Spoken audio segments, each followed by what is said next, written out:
They smile. They nod. They act like they care. But behind the friendly face is something sinister. Something cold. Have you ever felt drained after talking to someone, even though they didn't raise their voice? That's not a coincidence. Evil people don't use chains to trap you. They use subtlety. They manipulate with quiet precision. And if you're not careful, you'll spend years trying to fix a version of yourself they broke. Here's the terrifying truth. Evil people don't need to raise their voice. They raise your doubts. They twist your reality slowly, quietly, until you don't even recognize yourself anymore. And what's worse, you trust them. You defend them.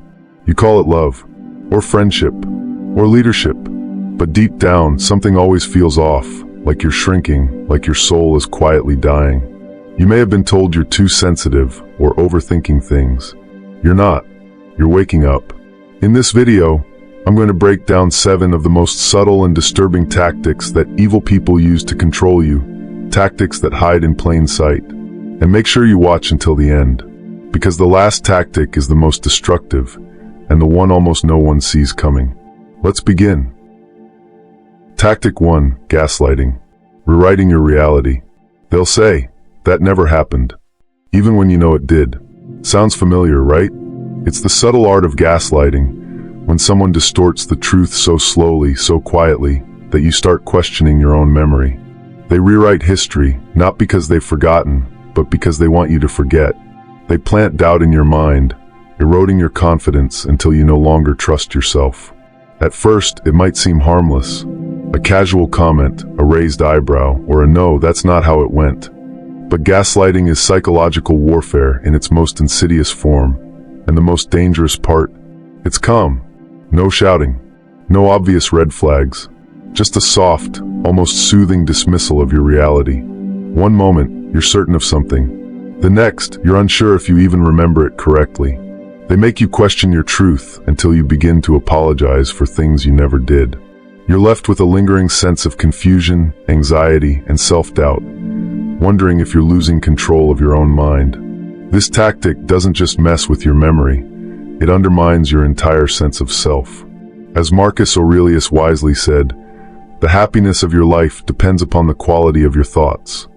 But if someone is poisoning your thoughts, distorting your reality, you'll never find peace.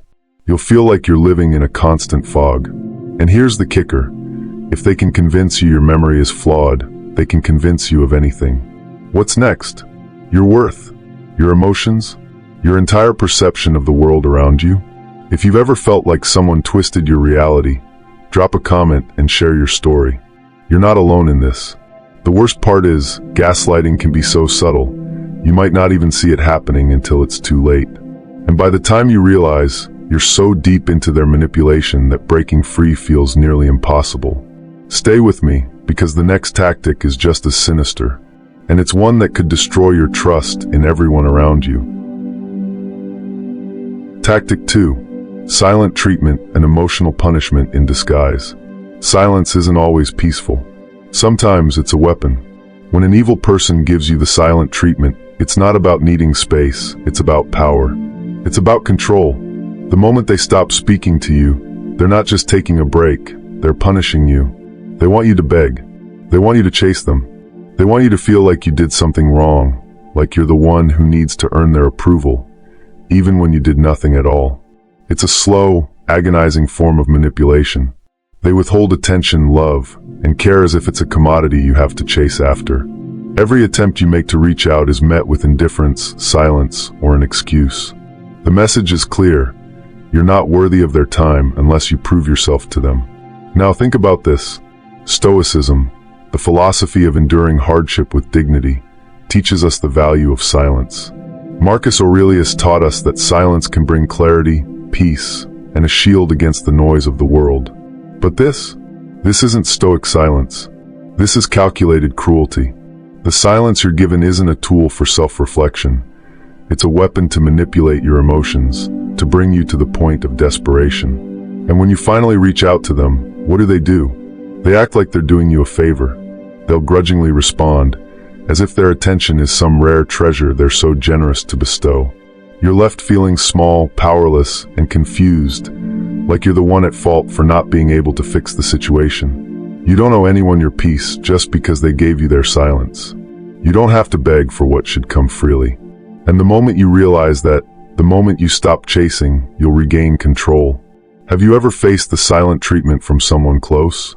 Let me know in the comments how it made you feel.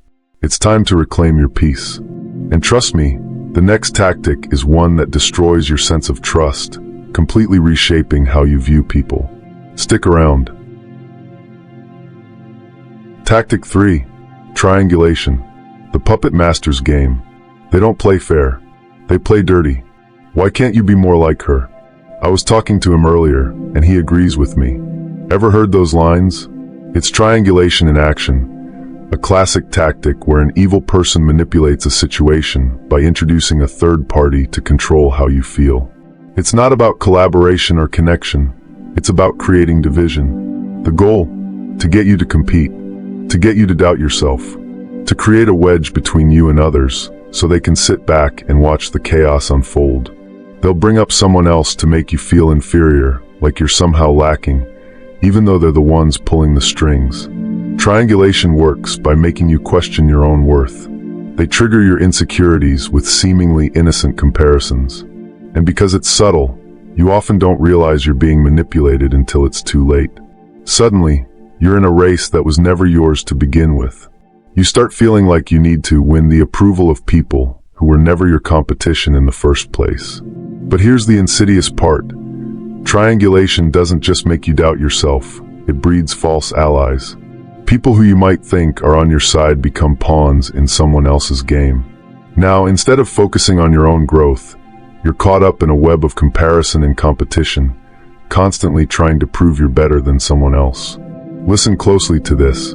Evil people love triangulation because it keeps them in the center, pulling the strings while everyone else is caught in confusion.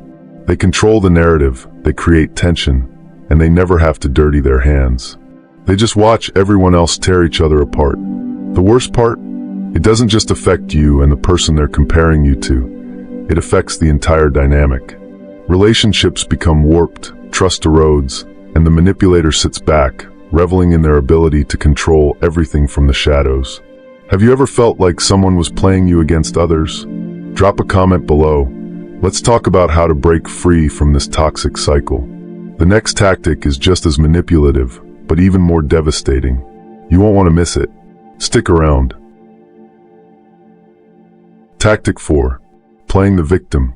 Emotional manipulation 101. They'll hurt you, and then cry like you hurt them. Sound familiar? It's classic emotional inversion, turning the tables and making you feel guilty for their actions.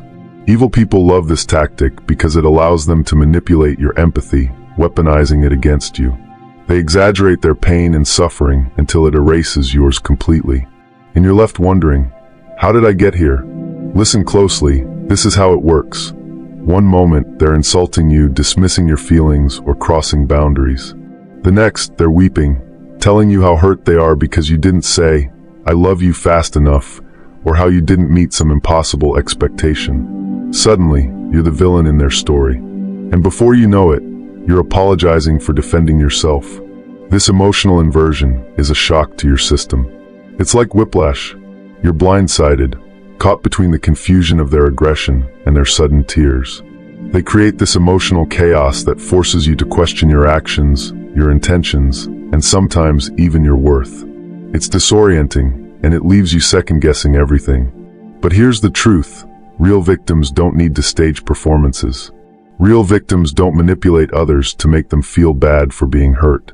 The people who play the victim are the ones who want to steal your compassion and twist it into submission. They don't want healing or understanding. They want control. Pay attention. You might be caught in this cycle now, but recognizing this tactic is the first step in breaking free. Don't let their tears drown out your truth. You have every right to defend yourself without feeling guilty. Have you ever been manipulated this way? Drop a comment below. Let's talk about how to stop apologizing for defending yourself. This cycle ends when you decide it ends. And stay with me, because the next tactic is the one that keeps you trapped forever. Pay attention, you won't want to miss this. Tactic 5. Diminishing your pain. You're too sensitive. It wasn't that big a deal. You always overreact. Pay attention to this. These aren't just casual comments. These are calculated darts aimed directly at your emotional core. Minimization is a tactic used by evil people to strip away your right to feel. They diminish your pain, belittle your emotions, and turn your valid feelings into something to be ashamed of. Here's how it works. You've been hurt, whether it's by something they said, something they did, or something they didn't do. It's real and it matters. But instead of acknowledging your pain, they dismiss it with cold, calculated words.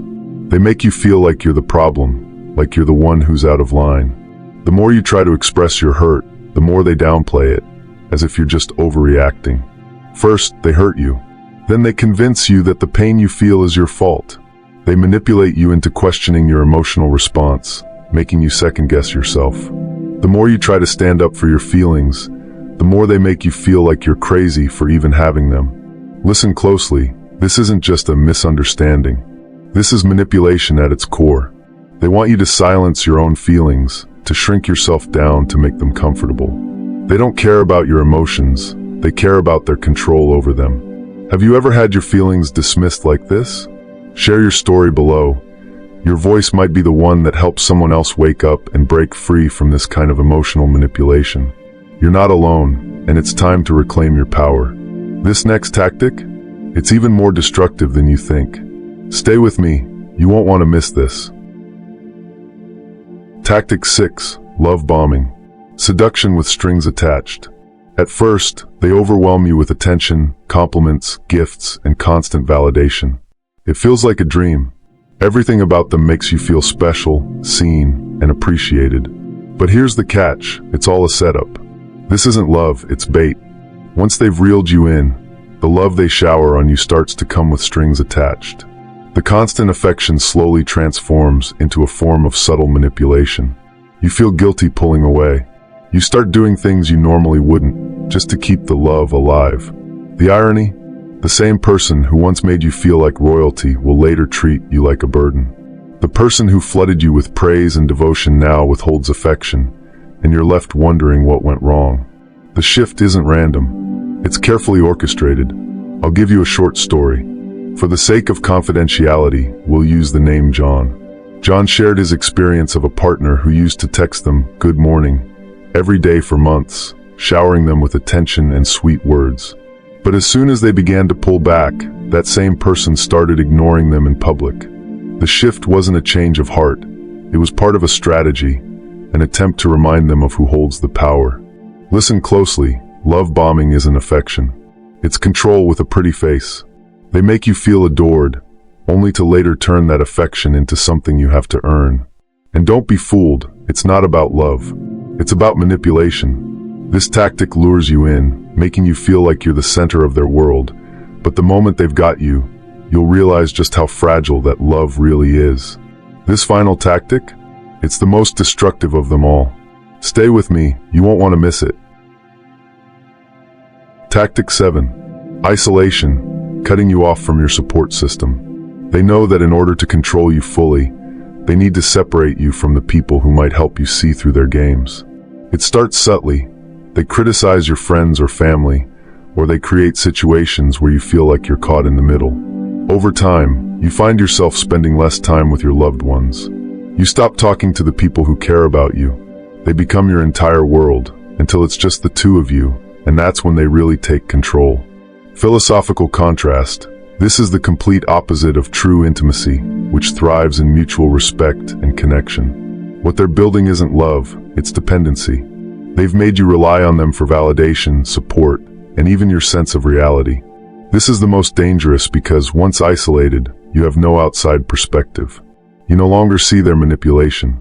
All you see is them, and that's exactly what they want.